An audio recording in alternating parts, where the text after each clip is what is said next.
joined again by a friend of mine today. We met through a mutual friend, Zara, who was a guest on this podcast, and we are in that same writing group that I am in with our previous guest, Sarah.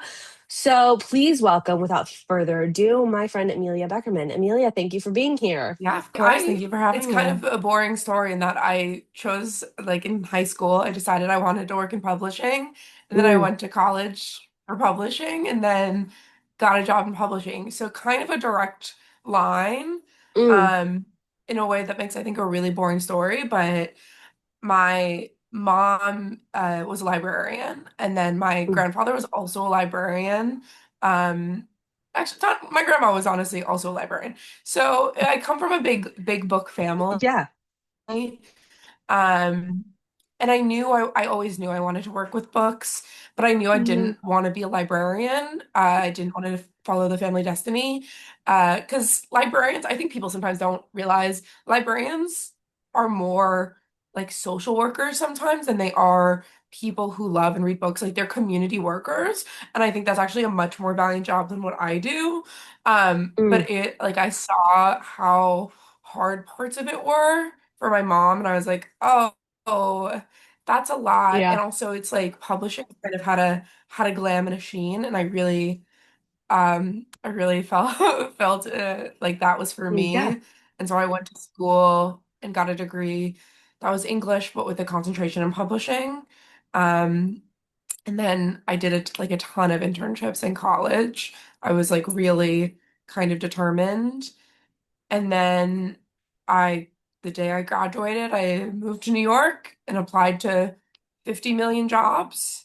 And then I started working at HarperCollins, as a marketing assistant. And I was there for probably 3 years, before I came over to my current job, which is at Because Macmillan. you have like this also commercial mindset from working in publishing, does it affect writing at all where you are more conscious of whether or not it will sell? And does that affect your own creativity at all? And like feeling like, oh, if I love this, but it wouldn't sell. So like, is it worth making? That makes sense. Yeah, I think it's hard because I work personally in really commercial books, and I do not write really commercial things.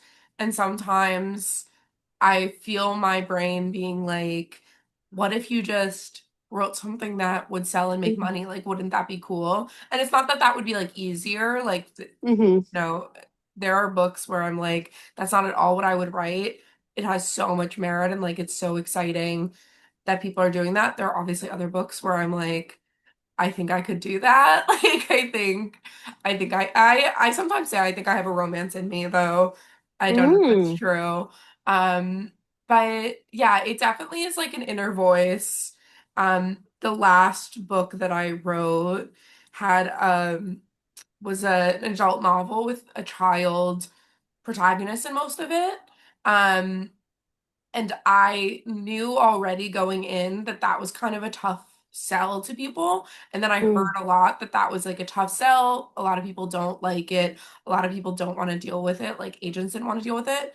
And I knew that going in, but I was kind of like, that's the story I'm telling, and I don't have a Yes. different way to tell it. And what lessons Yeah. have been the most impactful in your life?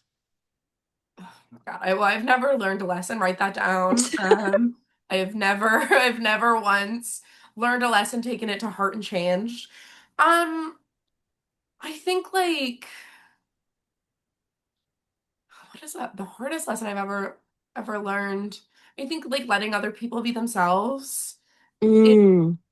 really a simple one that took me a while to understand, to like meet people where they are. And I think like it's just you can be so much happier when you're not like, Yeah. oh my God, why is this person acting this way? Or like, this is not how I would do something. And it's Yeah. obviously what I would do is probably like the most correct.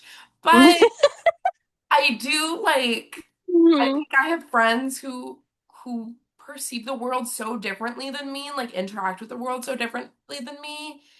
And it obviously is just as valid. Like Yeah. put that out there. But also like I think like learning to kind of This is making me sound so self-centered, and the answer is yes, I am like very self-centered, and it's sometimes it's hard. Like you have to really be like, it's okay that that person does not see this the exact same way as I do, um, Yeah. and that is like unfortunately a lesson you learn every day. No, I mean, that's a good one. I think that especially as we grow and, as adults, we're making new friends, and that's a challenge in itself. I think everybody has come into their own at this age. And so, like, being able to not only create boundaries for yourself, but accept people for who they are and love them for that, and knowing that it's maybe a little bit different than you is a very powerful thing. Yeah, Hmm. we'll see if And, I keep that one. well, what would you tell your younger self? What's a lesson you would tell her, or what would you tell her? Um, that and God bless that little girl. I think so I don't know if you know, like, so the last book I wrote was as I said, a child protagonist. She Hmm. was 13, and she was the one of the things I did to kind of like engage with the 13-year-old voice was I read my journal from seventh Oh my God. grade. I Mm, have It's like the only time in my life I think I really consider I've always journaled, but like I had one summer where I really consistently kept a journal, and I wow. What a little girl. mm, And 13, like, I think, yeah, I was 13, I think in the journal, maybe 12. I think one thing that shocked me was how young mm. I was, how young I sounded, how young I was, how crazy I Yeah. was. But also, like, there were pages where I just, my heart broke for her. And I remember Hmm. being her and how, like, hard it felt to, like, engage with the world sometimes. Um, and I think I don't know what I would tell her. I would tell her that like things will get easier, and Mm. also you will become better. Like Yeah. everything is okay. Yeah. And the third Hunger Games is okay. It was good. I was really concerned about it in the journal. I actually have like a So lot of flow funny. charts in the journal that are like, what's gonna happen and who she's gonna end up with. I think if I'd known she was gonna end up with PETA, I would have like I would have been able to take a breath that year, but Oh, no. I love that. That's so funny. That's so true, though. I reread my journals sometimes, and I'm just like, first of all, wow, was I dramatic? But Yeah. second, like, If, if I reread my oh. journals from last year, I'm like, Jesus Christ, what was she up to? Hmm. Oh, Um, now as an adult, I simply have nothing to say, which is crazy. yeah, it's a lot. I did for a while, especially like in the like peak of the pandemic. I did like every other Mm. stupid bitch in Brooklyn. I did the artist way, um, which I love. I actually work with Julia Cameron at work, and she's delightful and like so insightful. The artist way will kill you in your soul. But I did morning pages every day, and you're not supposed to ever look back at morning pages. That's not their purpose at all. But that's not really what I'm gonna sometimes look at them. Hmm. And wow, I was having a lot of feelings and going through it, and that was my adult self. Mm. So Yeah. So 12-year-old Amelia is just a nightmare. just a So many nightmare. feelings. So So many many feelings. feelings, and was also doing so much wrong. And I like remember, I think like the hardest thing about looking back, obviously just like in general, is like I can see how much I wanted to like do the right thing and like be a kind person, and how much I did not always do that.